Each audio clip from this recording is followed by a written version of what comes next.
Hi guys! Magandang gabi! Welcome back po dito sa Gandara SRU channel for Showbiz Update. Andito na naman nga po akong muli nagbabalik. Ang nagmamaganda ninyo kachismosang Kim Pao, wala na pong iba si Gandara upang magatid sa inyo ng latest update and fresh happenings patungkol kina Kim Chiu and Paolo Avellino. And para sa gabing ito, ayan, tatalakayin natin ang pagtatampururot ni Kim Chiu kay Paolo, which is I understand if meron man nga. Kasi syempre, pag nagmamahal ka, lahat ng emosyon abay mararamdaman mo na.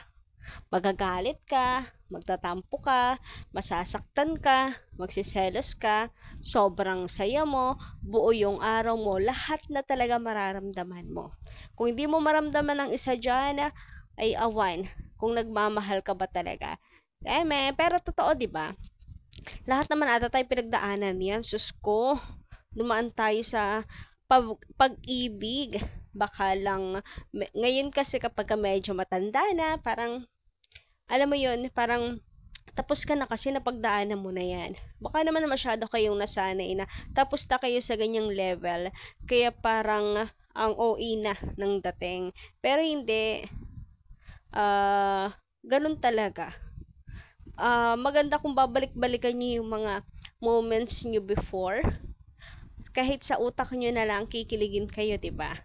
Kahit wala nang gasinong actions ngayon, wala nang panliligaw si partner, wala nang paramdam, hindi na sweet, at least sa utak nyo, kinikilig kayo kapag naalala nyo yung mga kahapon nyo. Hoy! Grabehan! Grabing hugot nga naman yan. Kasi kapag hindi mo na yung nararamdaman, ano siya, OA na talaga sa paningin ninyo. Yung, ano ba yan, selos agad? Ano po yan, tampo agad? Yung mga ganyan. Baka tapos na kayo kasi sa, ano na yon sa pace na yon ng buhay nyo. Mas maganda kung balikan po ninyo. Balikan nyo para mas maliwanag, hindi lang sa maliwanagan kayo, but of course, lalong higit ay para ano po. I mean, para maging masaya kayo. Para po sa sarili niyo. 'Di ba? Masaya kaya ma-in love. Anyway, bago pala tayo tumungo, ayan papaanong talagang nagtampo itong si Kim Chiu. Sa mga hindi pa po nakaka-subscribe sa ating channel, paki-click lang po ng ating subscribe button at notification bell na nandiyan sa baba para mag-updated po kayo at ma-notify tuwing may bago tayong chika at balita hinggil sa Kim Pao. Basta mga balita na may kinalaman kina Kim Chiu and Paolo Avellino, sagot na po natin yan. And magbasa nga muna tayo ng comment kung saan ay pansin nila yung pagka-in-love talaga ni Kim Chiu. Abay, hindi lang po dahil sa ngiti, hindi lang po dahil sa mga mata niya, may mga iba pang aspeto na nakikitaan natin na talagang in love and inspired si Kim Chiu ngayon. So, eto yung nilalaman ng komento ni Madam Irene Miguel. Ayan, magandang gabi po sa inyo, Madam Irene. Sabi dito, nag-iiba na ang pananamit ni Kim. Medyo nagtatakip na ng konti, hindi na tulad ng dati. Baka tulad siya, baka ito patungkol kay Pao. Tulad siya ni Dennis Trillo na 40 na, mag-settle down. Para po ba kay Kim or Paolo itong huli na?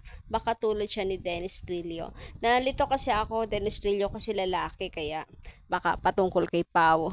Pero since Kim yung unang praise ng ng sentence nyo, baka si Kim nga, baka daw pag 40 na si Kim, baka ito mag-settle down. Anyway, dito muna tayo sa kanyang unang sentence. Nag-iiba na yung panamit ni Kim, medyo nagtatakip na ng konti. Napapansin nyo rin ba yan? Ako kasi, kikay-kikay pa din nakikita ko kay Kim. Pero, kung may pagbabago nga the way magdamit si Kim, baka dahil nga sa conservative si Pao, nag-a-adjust siya, and there's nothing wrong with that. Hindi po yun pananakal, hindi po yun paghihigpit, but act because you're in love, at the same time, tawag dito, para yun sa kanya rin eh. I mean, kung sakali man nga, akto yan ng, alam mong, in love na talaga si Kim Chiu. And hinahayaan niya si Pao sa mga gantong bagay. Like yung diba, pag-check ni Pao. Hindi naman mahigpit si Pao eh. Baka kusang loob na ginagawa siya ni Kimi dahil in love siya. Paano si Pao? Hindi naman siguro inuutos ni Kim. Huwag kang manigarilyo. Hindi naman siya siguro, hindi naman siguro siya sinasakal na huwag ka nang uminom. Ba't ginagawa yun ni Paolo Avellino? For himself, because he loves Kim Chu very much. Kaya may mga bagay na alam niyang dapat niyang baguhin. Kasi hindi na yan pwede.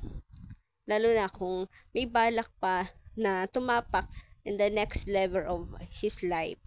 Pero alam niyo sa pananamit, na ang naalala ko dito is yung una na parang nakapanipaw na wala siyang bra.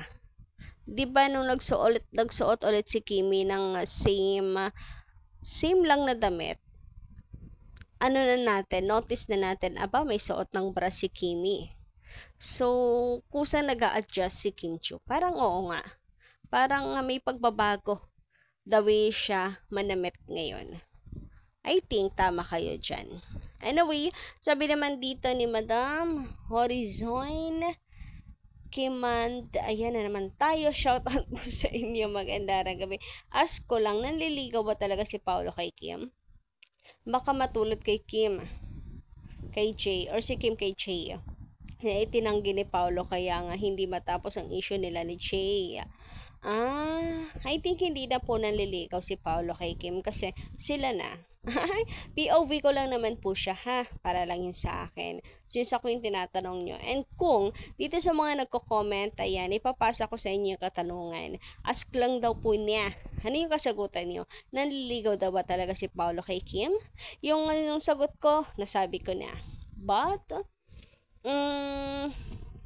alam nyo, may mga nababasa ako na dun sa Facebook, ang daming post ngayon na paano daw niligawan ni Paolo si Kim, etc. Na sinasagot nga ng ibang admin na bakit kailangan nyo pa kasing alamin yan? Bakit hanggang doon gusto nyo manghimasok? Ano yung private life nila yon? Huwag nang pakalman kung papaano nanligaw, pati ba naman yon? Gusto detalyado talaga? Baka ultimo sa pag-CR gusto nyong malaman ha? Kung anong oras lalabas ng CR, ganyan. Ilang beses umuutot sa isang araw. Grabe naman, napaka detalyado. Gustong malaman lahat-lahat. So, kanila na yon, ibigay na po natin. May kinalaman po ba ito doon? Kasi parang ito yung kapatid.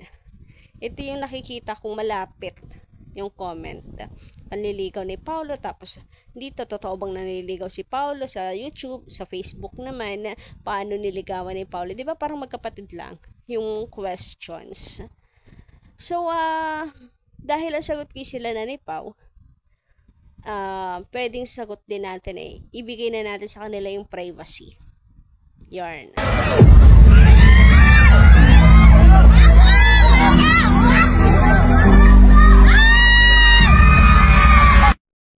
Samantala, dumako naman nga tayo dito sa plinikong video kung saan bumaba talaga si Pao para palalayan si Kim kasi di ba hagdan yan na syempre for the possibilities na madapa, magkaroon ng mabiglang matapilok si Kim Chu. So andyan siya to alalay Kim sana. Kaso si Kim dire-diretso siya so hindi na siya naalalayan ni Paolo. Ngayon, dahil dyan, pinuputakte ito ngayon ng mga fans, bashers na rin, lahat-lahat na. At binibigyan ng pakahulugan na nagtatampo daw talaga si Kim kay Paolo. So, I don't want na babasagin yon dahil kayo naman po ay may kanya-kanya tayong nararamdaman. I mean, na pakiramdam nyo yan. Damdamin nyo yan ba? Yun yung na-sense, na amoy ninyo, na parang tampo nga talaga si Kim diretso siya, hindi niya pinansin si Paolo. At kaya kung ayaw basagi naman is that, wala naman kasing masama doon if may tampuhan. Tulad ng sinabi ko sa intro, ganun talaga, pag nagmamahal ka, samot-sari ng emotions ang mararamdaman mo. So, valid naman kung may pagtatampong maramdaman si Kim, pero we know na saglit lang yan. ano na yan, di lilipas ang 24 hours na hindi magkakabatian. Sandali lang. Ano lang niyan, kumbaga ay ano lang siya, flavor lang ng relationship, pero magkakaayos din ang dalawang yan. Kung may pagtatampungang naramdaman si Kim, valid din naman po siya. Pero, sa ibang anggulo, kung mapapansin nyo, tumatakbo kasi si Kim Cho. Alam nga naman ngang tatakbo siya tas biglang hihinto. Baka mas lalo siyang madapa nun. Kaya hindi na siya tumigil. Or hindi na nakatigil, taas kasi ng energy ni Kimi kaya dire-diretso na lamang siya. Pero at least 'di ba nakita natin na si Paolo Avellino, abay napaka-alerto talaga pagdating kay Kim. At least nandun si Pao malapit kung sakasakali kayang-kaya niyang sumugod agad-agad kung madapa man si Kim Chu. Nagets niyo ba ako? At least talagang consistent siya, attentive talaga siya pagdating kay Kiam. Anyway, ayan, kung tatampo man si Kimi, todo bawi naman si Paula Avellino. Tingnan niyo naman at magkasabay nga silang umuwi kanina. Take note guys, hindi agad sila umuwi at magkasabay sila. Kasi 'di ba, kapag kasi Paolo Avellino, single lang event, mag-isa lang siya. Ang aga niyan laging umuwi. Umaalis agad siya. Hindi pa nga tapos yung program, umuwi na agad yan. Wala yung pake kahit ating gabi na uuwi talaga yan. Pero pagkasama niya si Kim, laging late ang pag-uwi niya. Hindi siya makaalis ng maaga. Hindi niya maiwan si Kim. Basta magkasama silang uuwi. Ganon. Ika naman ni Kim Cho, andito na rin naman tayo. Sulitin na natin. Ituring na natin tong date at bakasyon. Paghinga mula sa trabaho. Which is tama naman, 'di ba? Si Pau kasi puro trabaho lang. Kaya ayun, uwi na talaga agad-agad. Wala na siyang pake sa ibang bagay o sa sino mong babae ang haharang sa kanya diyan. Uuwi siya, pero si Kimi pag nandiyan, ayan, segue muna, date muna bago umuwi. So, for the bawi ang Paolo Avellino. Ang importante naman ay uuwi silang magkasundo. 'Di ba? Anyway, hanggang dito lang muna aking update. Thank you so much sa pakikitambay at pakikinig sa atin ng walang sawa. Maraming salamat. Kita-kits na lang po ulit tayo sa mga susunod kong balita. Thank you!